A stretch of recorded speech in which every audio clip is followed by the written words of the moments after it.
My name is Yusuke Nishino, and I'm a mechanical engineering student.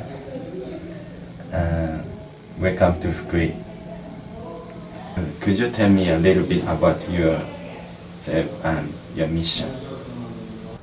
So my name is Aziz Abu Sarah. I'm Palestinian. I grew up in Jerusalem, and I split my time now between Jerusalem and Washington, D.C.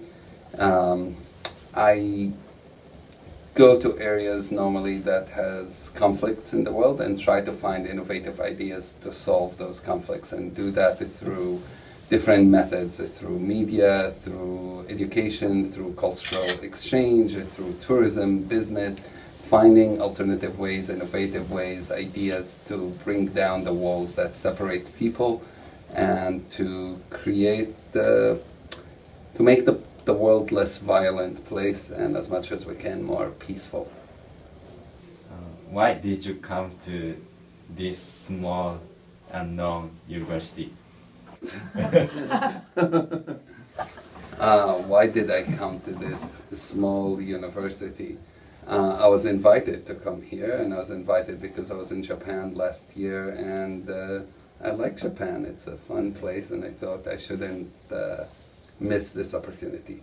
But in a larger context, I think there's anywhere that is small. I think everywhere matters, and you might meet one person here who will end up making a huge difference in the world. And so I wouldn't pass that opportunity to be here, to talk to students, to talk to teachers, and see if there's anything I could help with and anything I could learn from here. So the size of the university or the size of the town really is not that important. I'm happy to be here. What has been your impression of Fukui and Japan in general? So I only arrived last night, which makes it hard. So far, everyone I met has been nice.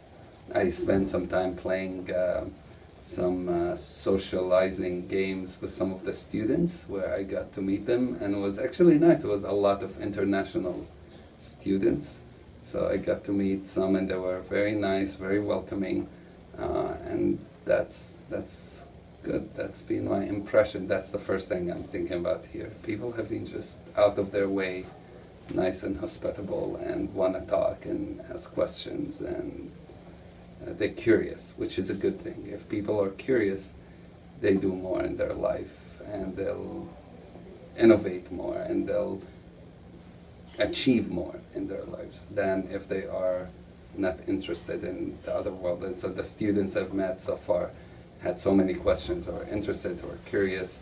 They wanted to know as much as possible, and that's a good sign. What did you do for study when you were a university student? So I changed majors a few times, and I did because I wasn't fully sold on what I wanted to do, and I wanted to explore the different things. So I started with computer engineering, and I realized very quickly that I'm not that smart, so I didn't continue in computer engineering.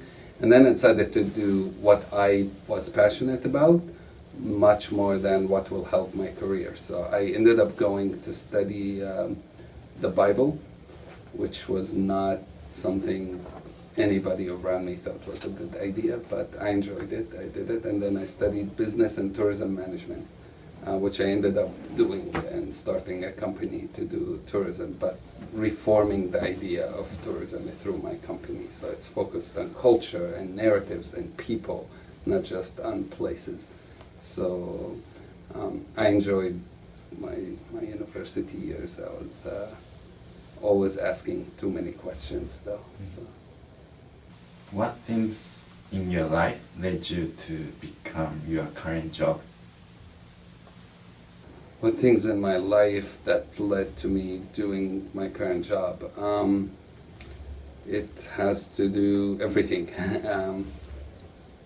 The Israeli-Palestinian conflict, which I was very active in it since I was a little kid, from throwing rocks at soldiers when I was 7 years old, to being shot at also when I was 7 years old, to my brother being killed by the conflict.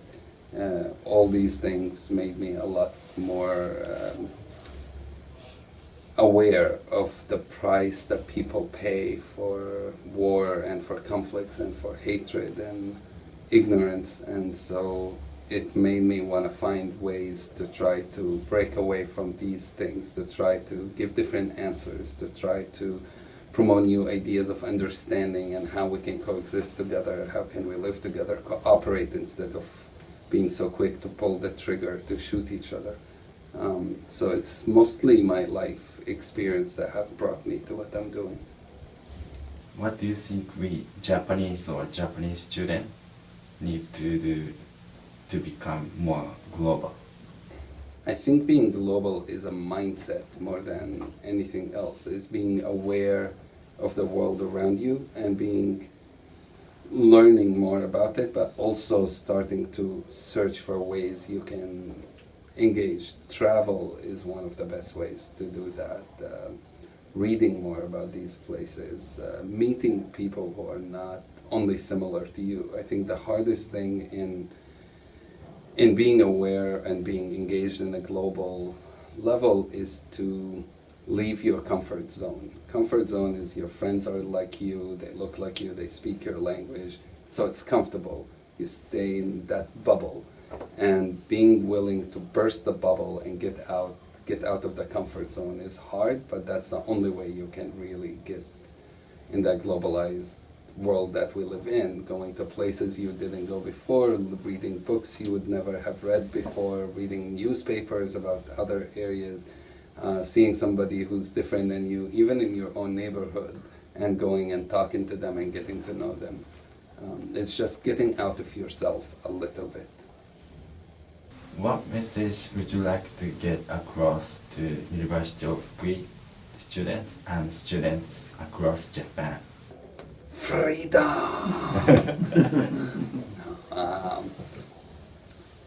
I think the last thing I say is very much my message is don't live a life that's centered around what's comfortable and what's around you, and take the blinders out and see the rest of the world. There's so much that you can see and do, and believing that you can do that. There's this illustration, they say if you bring one domino piece 2-inch long and push it, it can bring down another domino piece that's 1.5 times the size, and it will bring down 1.5 times the size. So imagine with one piece of domino this small, in 29 pieces you can bring down a building as high as the Empire State Building in New York, which is a huge building. With 29 pieces, starting with 2-inch, you can bring something down so high. So what I'm trying to say is one person can make a major difference in this world. The problem is many people are indifferent and don't believe that they can make a difference. So if there's one thing I would say, is believe in yourself, to everybody, that you could be a major change of this world.